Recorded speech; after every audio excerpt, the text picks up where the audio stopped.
Deuteronomy 29, verse 1. These are the words of the covenant which Yahweh commanded Moses to make with the children of Israel in the land of Moab, in addition to the covenant he made with them in Horeb. Comment: Israel has conquered the land on which they're standing, so it might seem strange that they're still calling it the land of Moab. This just reflects the common practice of the name of the land staying the same no matter who controls it. Also, Moses talks about two covenants, one given in Horeb and one in Moab. The covenant recorded here in Deuteronomy was delivered in Moab. It doesn't replace the covenant from Horeb, as it says in verse 1. It's, quote, in addition to the covenant at Horeb. By the way, Deuteros means second and nomos means law, so put them together and you get Deuteronomy, second law. But the first law from Horeb is still binding. Together, these two laws from Horeb and Moab make one law, the law of Moses, or more correctly, Yahweh's law that he gave through Moses. Verse 2, Moses called to Israel and said to them, Your eyes have seen all that Yahweh did in the land of Egypt to Pharaoh, and to all his servants, and to all his land, the great trials which your eyes saw, the signs and those great wonders. But Yahweh has not given you a heart to know, eyes to see, and ears to hear, to this day. Comment: that's something amazing but true. They saw all those wonders when they came out of Egypt, but Yahweh didn't give them a heart to appreciate any of it. It had no spiritual effect on them. They're still spiritually blind and deaf. Paul said, quote, God gave them a spirit of stupor, eyes that they should not see, and ears that they should not hear, to this very day, Romans 11:8. Paul also said, quote, To this day when Moses is read, a veil lies on their heart, 2 Corinthians 3:15. But also, according to Paul, that didn't apply to everyone. He said, quote, The chosen ones obtained it, and the rest were hardened, Romans 11:7.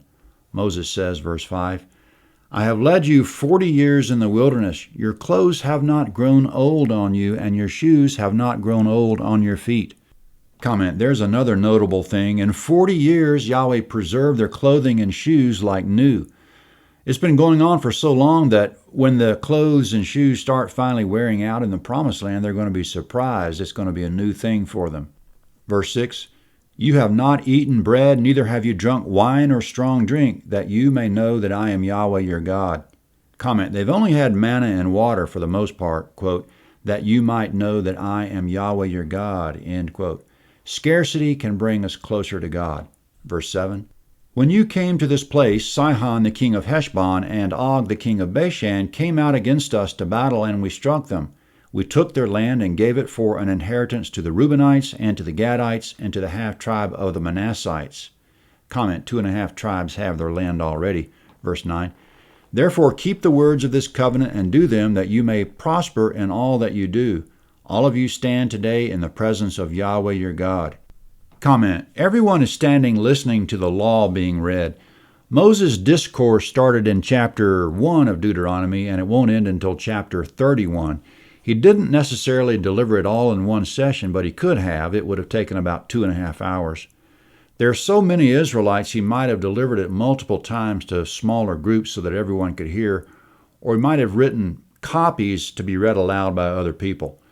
Going on, the following people are standing there listening to the law. Verse 10, Your heads, your tribes, your elders, and your officers, even all the men of Israel, your little ones, your wives, and the foreigners who are in the middle of your camps, from the one who cuts your wood to the one who draws your water, that you may enter into the covenant of Yahweh your God and into his oath which Yahweh your God makes with you today, that he may establish you today as his people, and that he may be your God as he spoke to you and as he swore to your fathers, to Abraham, to Isaac, and to Jacob. Comment: Yahweh told each of the 3 patriarchs that he would be a God to them and to their offspring after them. Genesis 17:7, 26:3, and 28:4. So now he's establishing Israel as his people in fulfillment of those promises. Verse 11, Moses is speaking to the foreigners among them as well. So the promise isn't genetic. It's based on hearing and doing the covenant. Verse 14, Neither do I make this covenant and this oath with you only, but with those who stand here with us today before Yahweh your God, and also with those who are not here with us today. Comment: Moses says the covenant is also for those who are not here with us today. Some might be far off. Some might not be born yet. Verse 16, For you know how we lived in the land of Egypt, and how we came through the middle of the nations through which you passed, and you have seen their abominations and their idols, wood and stone, silver and gold, which were among them. Comment, they started in Egypt, saw lots of idols there. They passed through Edom, Moab, Midianite country, and Amorite country, seen lots of idols there. So Moses says, you know what I'm talking about. Don't take after them. Verse 18. Lest there should be among you man, woman, family, or tribe, whose heart turns away from Yahweh your God, to go to serve the gods of those nations, lest there should be among you a root that produces bitter poison. Comment, a root is the start of something. Moses says, I don't want any of you to be the root of idolatry. Moses is going to describe that person's mindset now, verse 19. And it happened when he hears the words of this curse that he bless himself in his heart, saying, I shall have peace though I walk in the stubbornness of my heart, to destroy the moist with the dry. Comment, destroy the moist with the dry means to wreck everybody and everything. Don't be the idolatrous person that gets that started. Verse 20, Yahweh will not pardon him, but then Yahweh's anger and his jealousy will smoke against that man, and all the curse that is written in this book will fall on him, and Yahweh will blot out his name from under the sky. Yahweh will set him apart for evil out of all the tribes of Israel, according to all the curses of the covenant that is written in this book of the law. Comment, the curses are for Israel in general, but Yahweh will also bring them to bear on the individual who performs the cursed behaviors. Verse 22, the generation to come, your children who will rise up after you, and the foreigner who will come from a far land will say, when they see the plagues of that land and the sicknesses with which Yahweh has made it sick, and that all of its land is sulfur, salt, and burning, that it is not sown, doesn't produce, nor does any grass grow in it, like the overthrow of Sodom, Gomorrah, Admah, and Zeboim, which Yahweh overthrew in his anger and in his wrath.